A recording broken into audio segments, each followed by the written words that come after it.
Yeah, so well, the Supporters Club has been going for nearly 11 years now. So we started off at the county ground all those years ago. Obviously we've developed, as the Chiefs have developed, and now we've got a really active social calendar, a wide range of events. We have an annual dinner, quiz nights, barbecues, cricket matches.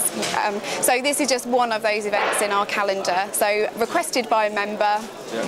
And this is what we've got tonight. This has been your biggest sort of sellout-wise, hasn't it? Yeah, it has, yeah. So clearly we've got a very big draw with Nigel joining us tonight, so we've been very popular, well over 200 people here, and it's really great to see so many people here. For the money, they actually get a curry and Nigel Owens at the same time. Yeah, curry and Nigel, so not at the same time. So but if people are interested in joining the Supporters Club, how do they find out about the Supporters Club and how do they join? Yep, so we have our own website, so chiefssupportersclub.co.uk. Also, we're on Facebook and on Twitter. You can join online, or you can grab Judy or any of the committee on a match day here at Sandy Park. £5 for the year. Lots of discounts with local businesses and discounts on all of our events, so it's really good value for money. Yeah, I've never been to Sandy Park before. I've been to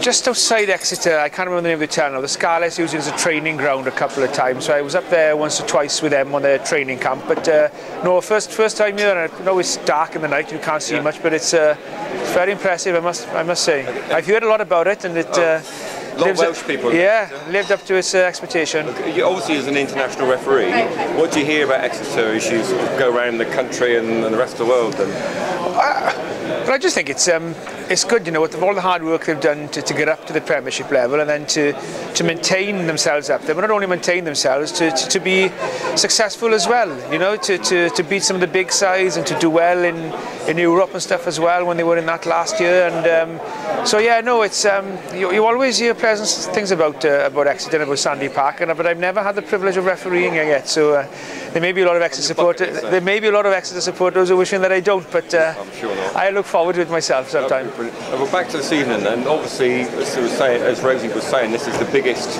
response they've had to a Chiefs Supporters Club do. So that's an accolade. All of that is a good thing or a bad thing. So what can people expect tonight from you then? Just a few little stories along the way of how I started refereeing, and a few little anecdotes, and a few little stories about some occasions and some characters in rugby, and then there's a question and answer session then after, and you know, it's pretty open. They can ask whatever they want. I'm expecting quite a few questions after the game on Saturday, and they'll get an honest answer. But the one thing I will tell them before they do ask the question, if you're not going to like the answer, then they don't ask the question in the first place. Which is fair dues. And we've had talks here from Andy and Luke Pearce before, who obviously also Premiership referee. All right, yes. But and a bit of a Welshman as well, from Pontypool originally, yes, yeah. So yours is a bit different, I understand, because you're a bit more of a brand, aren't you, with your television show, which is in Welsh, so we can't stand down here.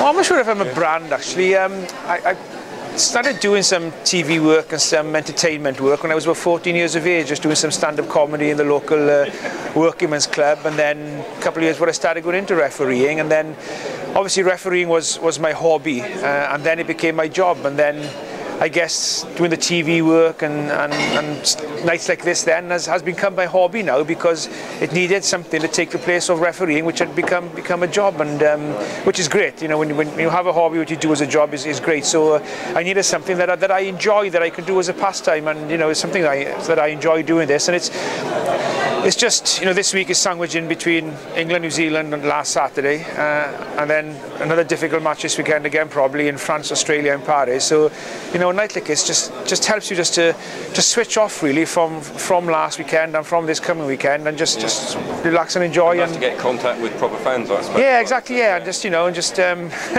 yeah, and hopefully have a good night.